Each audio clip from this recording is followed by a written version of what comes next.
Coagulation factor and hemophilia by Abeeha Zahid. Abstract. Have you ever gone into Kairos Cape and wondered how it magically stops bleeding? It's like a superpower your body has, coagulation. We're going to explore this superpower and learn how it works. Purpose. Explore ways to promote coagulation in people with hemophilia, a rare blood disorder. The problem. Hemophilia treatments have some problems that make them less dependable for patients. One big issue is that these treatments don't work the same for everyone because of things like genetic and immune responses.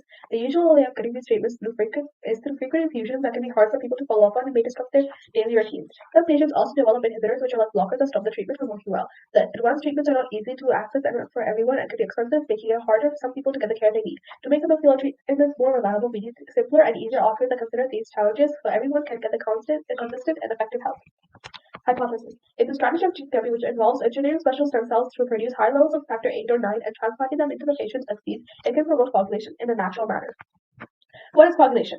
So now let's try to understand what exactly coagulation is. So every time you get a cut or bruise, your skin and your blood automatically clots in the place so the blood does not leak anymore. So that's, you see like a red film that there is a red clot on there that is not letting any more blood escape. This is actually not just your blood drying up on the spot, but this actually has a long process to it. Coagulation is a long process, and it's a very complex process, and it has 4 main parts that we're going to be studying. So these 4 parts are called platelets. So these 4 components that make it possible are platelets or cell fragments, clotting factors, fibrin, and other cells such as red or white blood cells. The 4 steps of coagulation. So when there's a tear in a blood vessel, the first thing that happens is that nearby platelets are activated and become sticky. They start sticking to each other at the sides of the hole. Usually the platelets can form a temporary plug. The plug isn't strong enough to hold for too long, but it can be reinforced. So passing by clotting factors turn themselves or activate themselves and add themselves to the platelet plug. A special kind of clotting factor can weave itself together and others of the same kind and form a fibrous tissue, which is called fibrin. Now this tissue acts like a glue and makes like a block there, right? The other cells, like red and white blood cells, can also help reinforce everything and just make it permanent. So this is about the same thing. So here's an example. These are the clotting agents. Obviously, just an example. But this is just a domino effect. This is the fibrin. This is platelets. This is the other factors, right? See factor. This is factor 7. This is factor 6. This is factor. This is factor 12. This is factor 11. This is factor 9. This is factor 8, and this is factor 10. So there's all these factors. There are 13 factors. Some are more important than the others, and factor 8 or 9, which we're going to talk about and discuss later, is a very important part.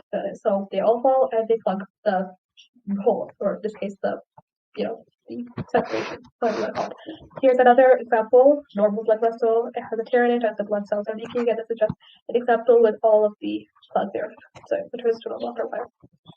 So this is just an experiment to understand coagulation. Here are the ingredients, procedure. The main ingredients are red sodium alginate, white sodium. I just colored it, so we just need sodium alginate. You have to color it just to see it. This calcium chloride, water. These are just the main ingredients. The other ingredients are just to help you get to avoid the instructions and everything. So here it is. So here's the chart that shows how it works. So basically, when the sodium alginate touches the calcium chloride, it basically turns into semi-solid salt, which is just an example to show like a blood clot, right? How it instantly turns into a semi-solid ball. So it's just a helpful experiment just to learn a bit about causation.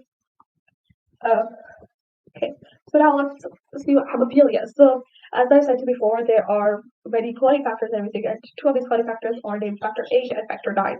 So when a person is missing these factors, this is a genetic mutation in which the body is not able to produce factor 8 or 9. This is called hemophilia, and it's passed down through generations.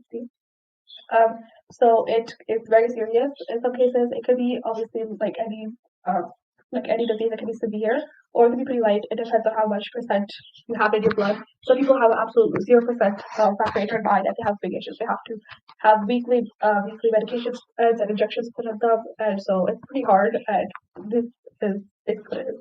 So here we have the same cascade going on. We have the same domino effect, but in this case, the factor 8, which hemophilia A, factor 8 is the factor 8 deficiency, but hemophilia B is factor 9 deficiency. So right here, you can see that the factor 8 is missing, and the doggies are not able to fall properly because it just stops there. Eventually, the blood might clot, but it'll either take too long, or for some people, it might just never clot.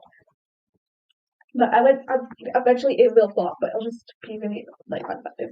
A lot of people actually died of hemophilia, like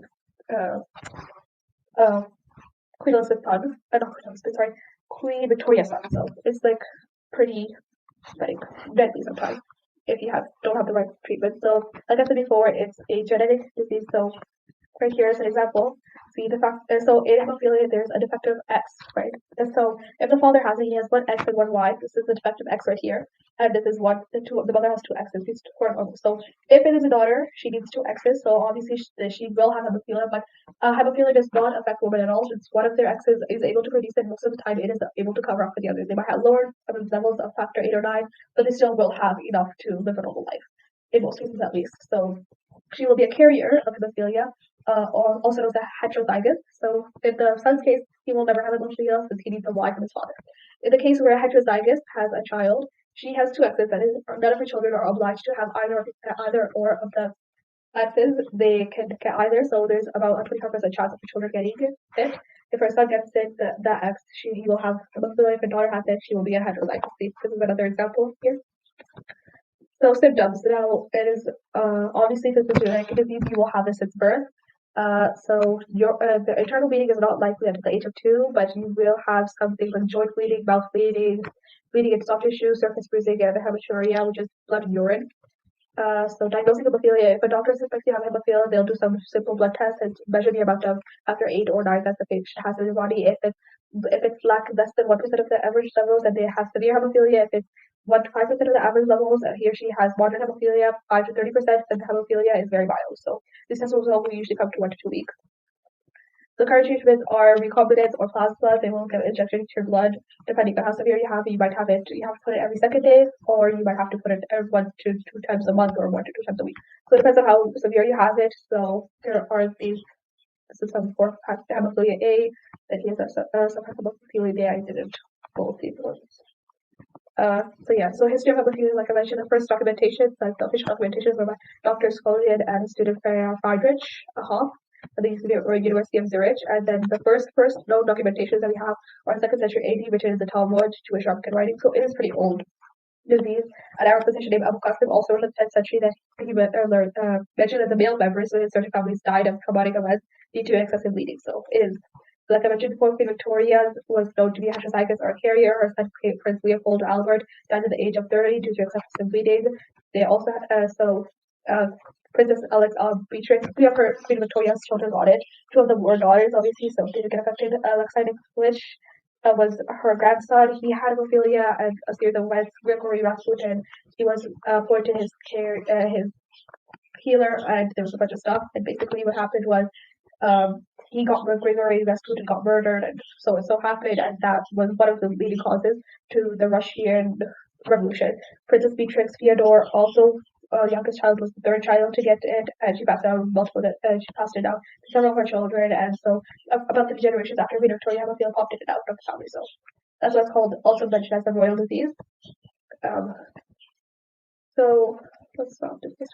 The gene therapy now. This is so we mentioned before that the treatments that we have right now, they are not that effective. They are annoying to keep on putting. Like I said, some people who have severe hemophilia have to put it every second day and so they can be a bit unreliable, and plus they're expensive. And then in rural areas, they're hard to get.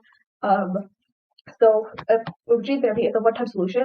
It's still the process of getting made. So obviously there's fixed things to do here and there, but it's there's 3 types of genes to transfer. So this is the solution that we're looking at right now for hemophilia. It is like the best one we got so far. It's a one-time solution, like I said before, and it could revolutionize the hemophilia treatment. So there's 3 types of gene therapy: gene transfer, gene editing, and cell therapy. So gene transfers, which involves putting genetic information into a vector. A vector is a carrier. Usually it's drained out virus, right? So since viruses are especially good at targeting cells and getting into them, so we use those, and we put either gene transfer, so which involves putting a genetic information into a vector or carrier that then delivers to one of the copies of gene parent cells. Gene editing, which involves removing or correcting pieces of DNA with the gene rather than replacing the gene. And then cell therapy, which involves removing the cell from the body and introducing a new gene to correct the faulty gene. So the first method, gene transfer, is what we're looking at right now. Is obviously the only one you can work on humans. So yeah, that's what we're using. So what we do is, this is the AAV vector that we're using. So specific targets the liver. The liver is what is not able to produce the factors. So is able to produce the factors. So we target the liver with these AAV vectors, adeno-associated vectors, adeno-associated virus, sorry, and we said that we put a new gene into it. And they target the liver cell, and then the cell is able to produce factor 8 or 9. Here's another example of it. So you have the REP IPR capsule. With the capsule, this is where you put the gene. see this is, so then you have the virus, so this is when it's closed up, and you basically put the gene inside, and then you inject it to the body. It is a 1 to 2 hour where it is a 1 to 2 hour process where they inject it via blood. Sorry. So they inject it in the blood, and they via IV, and they inject it into the blood, and it targets the liver cells, and it goes in. See, this is another example of it going to the liver, and it's letting the gene go here. So this is a bunch of facts that I go off for. So this is about gene therapy. So 40% of hemophilia B patients and 6% of hemophilia A are non-eligible. Like I said before, this is very new technology. It got approved by Health Canada, I think, last December, on December 25th. I'm not sure the exact date, but yeah, it's very recent. It is by Pfizer Canada right now. Pfizer, and so it's right now only approved for hemophilia B. Hemophilia A, they're still having problems with because the gene that the cell that we're targeting is used to is normally makes factor 9, but right now we're forcing it to make factor 8. So right now it's not really working that well. So there's a number of reasons why most people are not the eligibility rate are pretty low right now.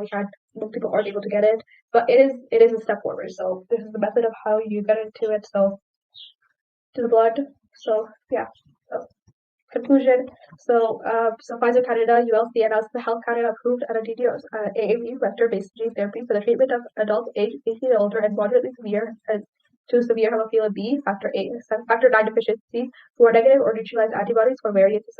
So another point is that people who have past resistance inhibitors or people who have antibodies against the adeno-associated virus, they are not able to get it either. So the eligibility rates are pretty low right now, and people who are able to get it, like people with it's only available for severe hemophilia, for example, and only for hemophilia B. So it is pretty low right now, and it's still the process of making. But this is the best we've got so far. We're still working on it. So yeah, that's our project.